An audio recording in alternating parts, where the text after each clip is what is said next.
कुरान करीम के बारे में नाकाबिल यकीन इंफॉर्मेशन। कुरान हकीम का दावा है कि इसमें कोई बातिल बात दाखिल नहीं हो सकती, इसलिए कि कुरान हकीम का एक एक हर्फ इतनी जबरदस्त कैलकुलेशन और इस हिसाबो किताब के साथ अपनी जगह पर फिट है कि इसे थोड़ा सा इधर उधर करने से सारी इंफॉर्मेशन दरहम बरहम हो जाती है। कुरान पाक की एजाजी शान नुमाया है। इतनी बड़ी किताबें, इतनी बारीक कैलकुलेशन का कोई राइटर तसव्वुर ही नहीं कर सकता। चंद अल्फाज बतौर नमूना है, वरना कुरान का हर लफ्ज जितनी मर्तबा इस्तेमाल हुआ है वो तादाद और उसका पूरा बैकग्राउंड अपनी जगह खुद इल्म इरफान का एक वसी जहान है। दुनिया का लफ्ज अगर 115 मर्तबा इस्तेमाल हुआ है तो इसके मुकाबिल आखिरत का लफ्ज भी 115 मर्तबा इस्तेमाल हुआ। शयातीनो मलाइका 88 मर्तबा इस्तेमाल हुआ। मौतो हयात 145 मर्तबा इस्तेमाल हुआ है। नफो फसाद 50 दफा इस्तेमाल हुआ है।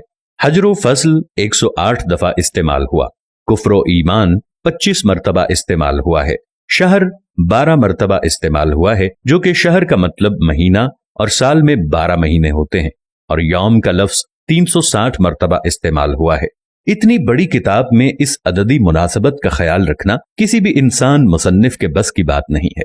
मगर बात यहीं खत्म नहीं होती।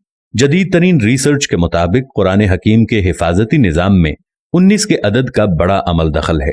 इस हैरान कुन दरियाफ्त का सेहरा एक मशरकी डॉक्टर राशिद खलीफा के सर है, जो अमेरिका की एक यूनिवर्सिटी में केमिस्ट्री के प्रोफेसर थे। 1959 में उन्होंने मुकम्मल कुरान पाक कंप्यूटर पर चढ़ाने के बाद कुरान पाक की आयात, उनके अल्फाजो हरूफ में कोई ताल्लुक तलाश करना शुरू कर दिया। रफ्ता रफ्ता और लोग भी इस रिसर्च में शामिल होते गए, हत्ता कि 1972 में ये एक बाकायदा स्कूल बन गया। रिसर्च का काम जो ही आगे बढ़ा, उन लोगों पर कदम ब कदम हैरतों के पहाड़ टूट पड़े। कुरान करीम के अल्फाजो हुरूफ में एक ही जैसी किताब तकदीर नजर आती है, जिसके मुकम्मल इदराक के लिए उस वक्त के बने हुए कंप्यूटर नाकाफी थे। कलामुल्लाह में 19 का हिस्सा सिर्फ सूरह मुदस्सिर में आया है। यहाँ अल्लाह पाक ने फरमाया, दोज़ख पर हमने 19 मुहाफिज फरिश्तों को मुकर्रर कर रखा है। इसमें क्या हिकमत है ये तो रब ही जाने, लेकिन इतना अंदाजा जरूर हो जाता है कि 19 के अदद का ताल्लुक अल्लाह के किसी खास हिफाजती निजाम से है। फिर हर सूरत के आगाज में कुरान मजीद की पहली आयत बिस्मिल्लाह को रखा गया है, गोया कि इसका ताल्लुक भी कुरान की हिफाजत से है, क्योंकि हम देखते हैं बिस्मिल्लाह के कुल हर्फ भी 19 ही हैं। ये देखकर शदीद हैरत होती है कि बिस्मिल्लाह में तरतीब के साथ 4 अल्फाज इस्तेमाल होते हैं। इनके बारे में रिसर्च की तो मालूम हुआ कि ये इस्म पूरे कुरान में 19 मर्तबा इस्तेमाल हुआ है। लफ्ज अर्रहमान 57 मर्तबा इस्तेमाल हुआ है, जो कि 19 ज़रब 3 का हासिल है। और लफ्ज अर्रहीम 114 मर्तबा इस्तेमाल हुआ है, जो कि 19 ज़रब 6 का हासिल है। और लफ्ज अल्लाह पूरे कुरान में 2699 मर्तबा इस्तेमाल हुआ है, जो कि 19 ज़रब 142 का हासिल है। लेकिन ये एक रहता है जिसका साफ मतलब है कि अल्लाह की जात किसी हिसाब किताबे नहीं है। कुरान मजीद की सूरतों की तादाद भी 114 है, जो कि 19 ज़रब 6 का हासिल है। सूरह तौबा के आगाज में बिस्मिल्लाह नाजिल नहीं हुई, लेकिन सूरह नम्ल आयत नंबर 30 मुकम्मल बिस्मिल्लाह नाजिल करके 19 के फार्मूले की तस्दीक कर दी गई है। अगर ऐसा न हो तो इस हिसाब से ये कायदा नहीं बनता। अब आइए हुजूर अलैहिस्सलातु वस्सलाम पर उतरने वाली पहली वही की तरफ। ये सूरह अलक की पहली 5 आयात हैं और यहीं से 19 के हिसाबी फार्मूले का आगाज होता है। इन आयात के कुल अल्फाज 19 हैं और इन अल्फाज के कुल हुरूफ 76 हैं, जो कि 19 ज़रब 4 का हासिल है। लेकिन बात यहीं खत्म नहीं होती। जब सूरह अलक के कुल हुरूफ की गिनती की गई तो अक्ल वर्ता हैरत में डूब गई कि इसके कुल हुरूफ 304 हैं, जो कि 19 ज़रब 4 का हासिल है। और अक्ल ये देखकर हैरत की अथाह गहराइयों में मजीद जाती है कि कुरान पाक की मौजूदा तरतीब के मुताबिक सूरह अलक कुरान पाक की 96 नंबर सूरत है। अब अगर कुरान की आखिरी सूरत वन्नास की तरफ से गिनती करें तो इस अखीर की तरफ से सूरह अलक का 19वां नंबर बनता है।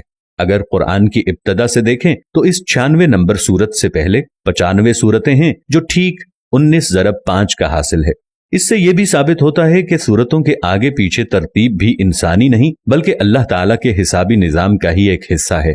सूरह फातिहा के बाद कुरान करीम की पहली सूरह अल बकरा की कुल आयात 286 हैं। 2 हटा दें तो मक्की सूरतों की तादाद सामने आ जाती है, और अगर 6 हटा दें तो मदनी सूरतों की तादाद सामने आ जाती है।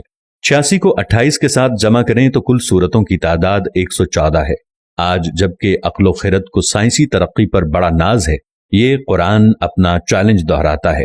حسابدان، سائنسدان، ہر خاص و عام مومن، کافر سب ہی سوچنے پر مجبور ہیں کہ آج بھی کسی کتاب میں ایسا حسابی نظام ڈالنا انسانی بساط سے باہر ہے۔ طاقتور کمپیوٹر کی مدد سے بھی اس جیسے حسابی نظام کے مطابق ہر چیز کی غلطیوں سے پاک کسی کتاب کی تشریح ناممکن ہوگی، لیکن 1400 سال پہلے تو اس کا تصور ہی محال ہے۔ لہٰذا کوئی بھی صحیح العقل آدمی اس بات کا انکار نہیں کر سکتا کہ قرآن کریم کا حسابی نظام اللہ کا ایسا شاہکار معجزہ ہے جس کا جواب قیامت تک کوئی نہیں ہو سکتا۔ دوستو، چلتے چلتے ہمیشہ کی طرح وہی ایک آخری بات عرض کرتا چلوں کہ اگر کبھی کوئی ویڈیو، قول، واقعہ، کہانی یا تحریر وغیرہ اچھی لگے تو مطالعے کے بعد مزید تھوڑی سی زحمت فرما کر یا دیکھنے کے بعد اپنے دوستوں سے بھی شیئر کر لیا کیجیے۔ یقین کیجیے کہ اس میں بمشکل آپ کا ایک لمحہ صرف ہوگا، لیکن ہو سکتا ہے کہ اس ایک لمحے کی اٹھائی ہوئی تکلیف سے آپ کی شیئر کردہ تحریر یا ویڈیو ہزاروں لوگوں کے لیے سبق آموز ثابت ہو۔ پیارا اسلام کی ٹیم کو اجازت دیجیے، پھر کسی نئے موضوع کے ساتھ حاضر ہوں گے۔ تب تک کے لیے السلام علیکم ورحمۃ اللہ وبرکاتہ۔